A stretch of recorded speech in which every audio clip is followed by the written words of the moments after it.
How are we doing today, folks?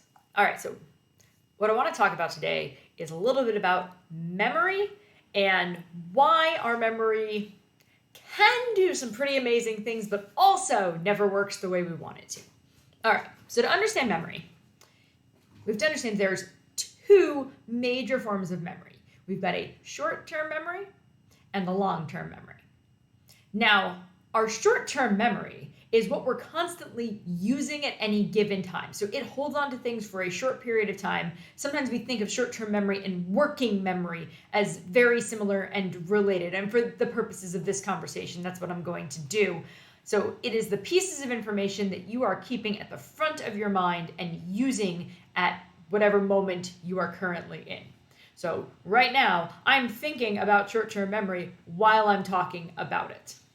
You can't hold that much stuff in your short-term memory. Your short-term memory is actually pretty limited because it's short-term and it's working and it's only meant to hold a certain amount of space. So think of your short-term memory like a whiteboard. You've got a whole whiteboard that you can write some things on. But if at any point the whiteboard gets full, you need to erase part of it before using another section or before adding more material to it. And if, like me, you've got ADHD, then you not only have a whiteboard that might be a little bit more limited in space, but also there is a tiny gremlin hanging out down at the bottom of your whiteboard with an eraser, and occasionally he'll just erase things for fun, and you never remembered they were there. So it's a whiteboard, but it's not a great place to keep information forever, and as all of you know, if you want to keep information safe and in a long-term storage facility, you would not write it on a whiteboard. It's going to eventually decay, the markers cause problems, so on and so forth. So it's good for what I'm doing right now. I put things on my whiteboard, I can use them for a little while.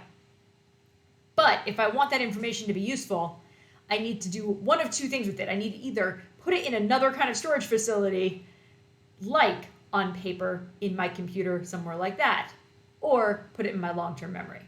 So first of all, I always take notes, pretty much on everything all the time. There's no reason not to. I'd rather take notes or at least start the process of taking notes rather than get myself in some kind of trouble later. So I do an awful lot of, hey, let's take these notes. If I'm listening to a lecture, sometimes I will take notes on the actual material. Sometimes I'll take notes on just sort of my thoughts as I go. If I'm in a meeting, I definitely try to take notes on what's actually happening, because then I have the notes. Depending on how you want to take notes will depend on what you do. You might be better at writing it down in a physical place. Maybe it helps get it into your long-term memory when you do that.